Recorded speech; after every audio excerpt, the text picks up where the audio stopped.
ఈ betting apps లోని ఎంతమంది ఆడుతూ ఉన్నారు, అలాగే ఎంతమంది వాళ్ళు బయటకు వచ్చారు, ఎంతమంది పోలీసులు పట్టుకుంటున్నారో కూడా మనం క్లియర్ గా చూస్తూ ఉన్నాం. అయితే ఈ నేపథ్యంలోని బిజ్జు గౌడ్ ఈ పేరుతోని ప్రత్యేకంగా పరిచయం కూడా అవసరం లేదు. అయితే ఇతని గురించి కూడా మన దాంట్లో వేయడం కూడా జరిగింది. విజ్జు గౌడ్ కూడా ఒకప్పుడు బెట్టింగ్ యాప్స్ ప్రమోట్ చేశారు. మరి వాటి సంగతి ఏంటి అని చెప్పిన తర్వాత దానికి నా అన్వేష్ కూడా రియాక్ట్ అవ్వడం జరిగింది. నువ్వు 100 కాదు చాలా వరకు చేసావు అని చెప్పి ఒకరి మీద ఒకరు దూషించుకునే పరిస్థితులు మనం చూస్తూ ఉన్నాం. మరి ఈ బెట్టింగ్ యాప్స్ ప్రమోట్ చేస్తున్న వాళ్ళ గురించి ఏం చెప్తారు? అండ్ నా అన్వేష్ రోజుకొకరు చప్పున ఈ మధ్య మనం చూస్తున్నాం, రోజు కూడా ఈ బెట్టింగ్ యాప్స్ ప్రమోట్ చేసి వాళ్ళు ఎంత ఆస్తులు కూడబెట్టుకున్నారు అని చెప్పి వివరాలతో సహా తన యొక్క వీడియోస్ లో బయట పెట్టడం జరుగుతుంది. సో వీటన్నిటి గురించి కూడా మాట్లాడదాం. ఇవాళ మనతో పాటు ఎక్స్క్లూజివ్ గా విజ్జు గౌడ్ గారు ఉన్నారు, మాట్లాడదాం. రైట్, నమస్తే. నమస్తే. అండ్ చాలా అడిగించుకొని ఫైనల్ గా అయితే ఇంటర్వ్యూ ఇచ్చారు, అందుకు చాలా థ్యాంక్ యూ. రైట్, ఏంటి బెట్టింగ్ యాప్స్? ఇంతకు ముందు వరకు అందరూ బాగా ఈ బెట్టింగ్ యాప్స్ అన్ని ప్రమోట్ చేసుకుంటూ మంచిగా ఆస్తులు కూడా పెట్టుకుంటూ అందరూ హ్యాపీగా ఉన్నారు. మిమ్మల్ని ఫాలో అవుతున్న వాళ్ళందరూ షాక్ అయ్యారు. వీళ్ళకి ఎక్కడి నుండి వస్తున్నాయి, బిల్డింగ్లు ఎక్కడి నుంచి వస్తున్నాయి, కార్లు ఎక్కడి నుండి వస్తున్నాయి, కేవలం యూట్యూబ్ నుంచే వీళ్ళకి ఇంత డబ్బులు వస్తున్నాయా అని ఆలోచించే వాళ్ళందరికీ నా అన్వేష ఇగోరా వీళ్ళకి ఈ విధంగా డబ్బులు వస్తున్నాయి అని చెప్పి బయటికి పెట్టడం జరిగింది. ఏం చెప్తారు దీని గురించి? నా అన్వేష్ బెట్టింగ్ యాప్స్ చేసే వాళ్ళు అందరి గురించి డిస్కషన్ చేద్దాము, ఇవన్నీ బయట పెడదాము అని చెప్పి ఏమి ఆయన రాలేదు. ఫస్ట్ ఆఫ్ ఆల్ అన్ఫార్చునేట్లీ ఓ రాయేసిండి తగిలింది. ఫస్ట్ ఆఫ్ ఆల్ ఆయన బద్ద శత్రువు ఎవరు అనేసి అంటే బయాసన్ని యాదవ్. బయాసన్ని యాదవ్కి 40 లక్షల మంది ఫాలోవర్స్ ఉన్నారు. కానీ ఈ అన్వేష్ ఎంత కొట్టించుకున్నా 2 మిలియన్, ఒక దాంట్లో 2 మిలియన్, ఇంకో దాంట్లో 2 మిలియనే ఉన్నారు అనమాట. ఈ కాంట్రవర్సీ స్టార్ట్ కాకముందుకు 17 lakhs ఫాలోవర్స్ ఒక దాంట్లో ఉండే, ఇప్పుడు అది 2 మిలియన్ అయిపోయింది.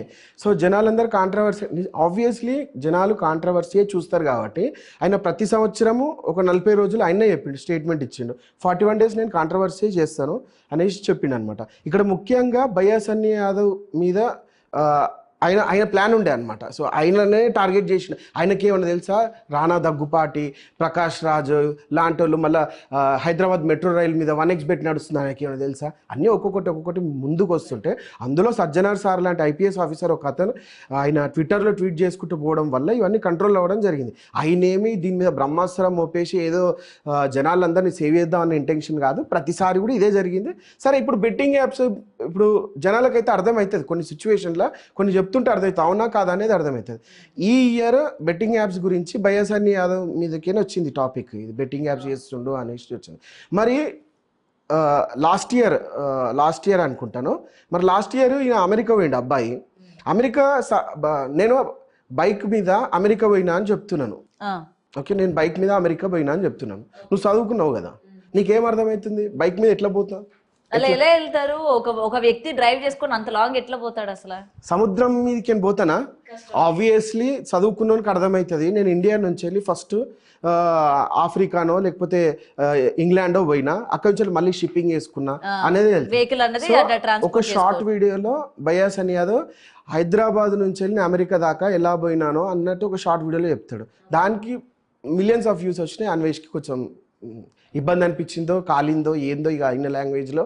ఇక మీకు ఒకటి విషయం తెలిసేనా, హైదరాబాద్ నుంచి పొరగాడు అమెరికాకి ఎట్లా పోయిండో తెలుసా, బైక్ వేసుకొని సముద్రంలో పోయాడు అని చెప్పి కాంట్రవర్సీ స్టార్ట్ చేసిండు. దీంట్లో అసలు ఏం మ్యాటరే లేదు. అసలు ఆ అబ్బాయి మీద కాంట్రవర్సీ చేయడానికి అసలు మ్యాటర్ లేదు. ఆబ్వియస్లీ సముద్రంలో నడుపుకుంటూ పోతాడు, ఎవరైనా రోడ్డు ఉందా? లేదు కదా, షిప్పింగ్ వేసుకుంటూ పోతాడు కదా. సో ఆ అబ్బాయి కూడా క్లారిటీ ఇచ్చింది, నేను షిప్పింగ్ వేసుకుంటూనే ఈ దేశం నుంచి ఈ దేశంకి షిప్పింగ్ వేసుకుంటూనే పోయినా అన్న విషయాన్ని గురించి కూడా చెప్పింది. దాని మీద అంత పెద్ద కాంట్రవర్సీ చేయడం వల్ల దానికి ఈ కాంట్రవర్సీ అయిపోయిన తర్వాత ₹1,00,00,000 వచ్చినాయని వీడియో పెట్టిండు. ఒకసారి 30 లక్షలు వచ్చినాయని పెట్టిండు, ఒకసారి 60 అని పెట్టిండు, ఇంకో నెల ₹1,00,00,000 వచ్చినాయి, నెంబర్ 1 యూట్యూబర్ని నేనే ఇండియాలో అని చెప్పి చెప్పుకున్నాను. ఇప్పటికీ MCN ఛానల్స్ ఉన్నాయి. MCN ఛానల్ వల్ల సోలో కంటెంట్ క్రియేటర్స్కి వ్యూస్ రావట్లేదు అని చెప్పిండు. ఎప్పుడు ఒక 4 ఏళ్ల కింద MCN ఛానల్ వల్ల సోలో కంటెంట్ క్రియేటర్కి వ్యూస్ రావట్లేదు అని చెప్పిండు. వినండి కరెక్ట్గా ఎలిగేషన్. సరే, ఇప్పుడు MCN లేదు, చాలా తగ్గిపోయింది. ఆ MCN లేనందువల్ల ఏ సోలో కంటెంట్ క్రియేటర్కి వ్యూస్ ఎక్కువ వస్తున్నాయి? ఎవరికి వస్తున్నాయి? ఆయనకొక్కనికి తప్ప. ఇప్పుడు నేను కూడా సోలో కంటెంట్ క్రియేటర్ని, నా డాష్ బోర్డ్ చూపిస్తాను మీకు, నా యూట్యూబ్ ఛానల్ డాష్ బోర్డ్ చూపిస్తాను.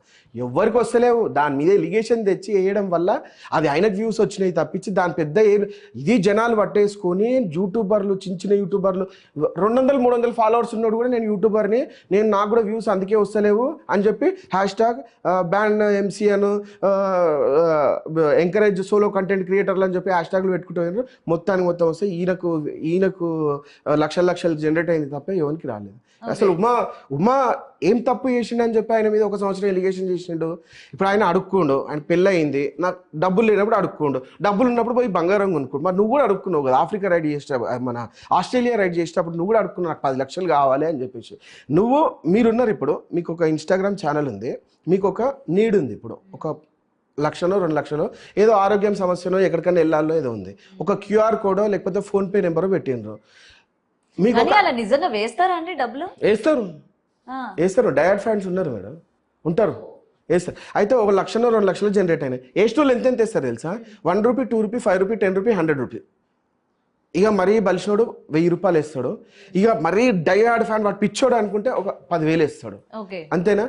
ఇప్పుడు మీకు 2 లక్షలు వచ్చినాయి, ఒక్కొక్క రూపాయి ఒక 10,000 మంది వేసిండ్రు, 1,000 రూపాయలు ఇంకొక 5,000 మంది వేసిండ్రు. ఇట్లా వేసుకుంటూ పోతారు కదా, 2 లక్షలు వచ్చినాయి కదా, నేను వీళ్ళందరికీ రిటర్న్ ఇచ్చేసిన అని ఒక స్టేట్మెంట్ ఇస్తుండ్రు మీరు, ఒక లైవ్ పెట్టేసి. ఎట్లా ఇస్తారు? ఒక్కొక్క రూపాయి వేసుకొని కూడా రూపాయి వేసుకుంటావు. ఒక 30 నిమిషాల లైవ్లా నువ్వు అందరికి పైసలు కొట్టేసినా అని చెప్పి స్టేట్మెంట్ చూపిస్తే ఎంత ఎర్రి పప్పలు జనాలు. ఆయనకు 10 లక్షలు 8-9 లక్షలు వస్తే నేను అందరికీ అమౌంట్ రిటర్న్ ఇచ్చేసిన అని స్టేట్మెంట్ చూపించాను.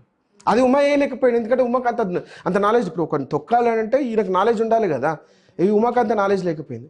సరే ఈయన వేసాడని చెప్పాడే అనుకోండి, మరి డబ్బులు వేసే వాళ్ళు మాకెక్కడేసావు అబ్బాయి అని చెప్పి బయటకు వచ్చి మాట్లాడలేదు ఎందుకు మరి? అది మాట్లాడరు. అది ఇప్పుడు వేసినోడు వచ్చి వీడియో పెట్టడము అవి ఇంపాసిబుల్. మరి బెట్టింగ్ యాప్లో లాస్ అయ్యేసి నేను ఇంత లాస్ అయినరా బాబు అని చెప్పి పెడుతున్నారా? బయసన్ యాదవ్ మీద ఓపెన్గా ఎవరైనా బాధితులు ఉంటే వచ్చి మాకు కంప్లైంట్ ఇవ్వచ్చు అని చెప్పి అనుకుంటే ఇప్పటి వరకు బాధితులు ఎవరైనా వచ్చిండ్రా? అది బయట పెట్టిండ్రా మీరు?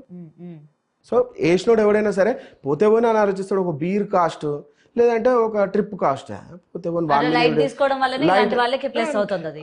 అంతే అవుతుంది. రవి తెలుగు ట్రావెలర్ 300 రూపాయల గొడుగు 400 రూపాయల గొడుగు ఇప్పించిండు, ఒక ఏమంటారు చాకలైనకు ఇప్పించిండు అనమాట. ఇప్పించిండు, ఓకే, దాన్ని ఈయన యూట్యూబర్ కాబట్టి నాకు రెవెన్యూ జనరేట్ అయింది, ఆయనకు ఒక 5,000 వీడియో మీద పైసలు వచ్చినాయి అనుకుందాం. నువ్వైతే అది కూడా చేయలేవు కదా.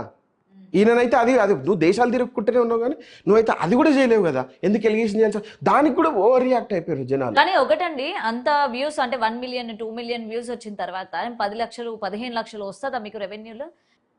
ఎందుకంటే ఆయన చెప్తూ ఉంటాడు కదా, ఒక హోటల్లో రోజుకి 1,00,000 రూపాయలు పే చేసి నేను ఉంటున్నాను, రోజుకి 2 లక్షలు 18 లక్షలు టికెట్ పెట్టుకొని నేను ఇక్కడి నుంచి ఆ దేశానికి ఈ దేశానికి వెళ్తూ ఉన్నాను. అంత డబ్బులు మొత్తం జనాల నుంచే. లేదా యూట్యూబ్ పైసలు వస్తాయి కదా ఆయనకి, వస్తాయి. 1 మిలియన్ 2 మిలియన్ వ్యూస్కి ఎందుకు రావండి? 1,00,000 రూపాయలు 1,50,000 వస్తాయి ఈజీగా. ఎందుకంటే కంటెంట్ ఎక్కువ చూస్తారు కదా, ఆ రేటింగ్ ఎక్కువ ఉంటుంది, RPM ఎక్కువ ఉంటుంది, వస్తుంది, డెఫినెట్లీ వస్తుంది. సో నిజంగా ఎవరైతే బెట్టింగ్ యాప్స్ ఆడుతున్నారు, ఎవరి జీవితాలు అయితే పాడు చేసుకుంటున్నారో వాళ్ళ గురించి మనం ఒక స్టాండ్ తీసుకుందాం అనేది కాదైతే అన్వేష్ చేస్తుంది కాదు, జస్ట్ ఆయన సోర్స్ కోసమే. బెట్టింగ్ యాప్స్ మీద పోరాటం చేస్తే అమ్మల్ని అక్కడ ఎవరు తిట్టాడు. పోరాటం అనేది ఒక ప్రాసెస్, ఒక పద్ధతి ఉంటుంది. ఆ తర్వాత యుద్ధాన్ని కూడా ఆపేస్తారు, అర్థమవుతుంది. ఇష్టం ఉన్నట్టు అమ్మల్ని అక్కల్ని తిట్టి దీన్ని ఆపాలి అనేసి అనుకుంటే ఇంకెక్కువ చేస్తారు. ఇప్పుడు నాకు ఒక కొడుకు ఒక కూతురు, అరే పక్కింటోనికి మార్కులు ఎక్కువ వచ్చినాయి వాడిని చూసి నేర్చుకోరా అంటే వాడు ఎలా నేర్చుకోవాలి ఎలా చదువుకోవాలి అనే కాన్సన్ట్రేషన్ కన్నా మా నాన్న నన్ను తిట్టిండు వాని వల్ల అని చెప్పి వాని మీద కోపం పెంచుకునే ఏర్పాట్లోనే ఉంటాడు వాడు. ఇదే సైకాలజీ. సో వీని ప్రేమతో చెప్పాలి నాకు దమ్ముంటే, లేదంటే వానితో కంపేర్ చేయకుండా చెప్పాలి. అమ్మ నక్కని తిడితే అవును చేస్తాం అన్నట్టే మాట్లాడతారు. ఇంకా అది ఎట్లా ప్రొవోక్ చేసినట్టే ఉంది కదా. అమ్మ నక్కని తిట్టడం వాళ్ళ అమ్మ ఏం చేసింది? ఏ రైట్ ఉంది నీకు? వాళ్ళ అమ్మని తిట్టినప్పుడు అందరు అమ్మల్ని తిట్టిండు.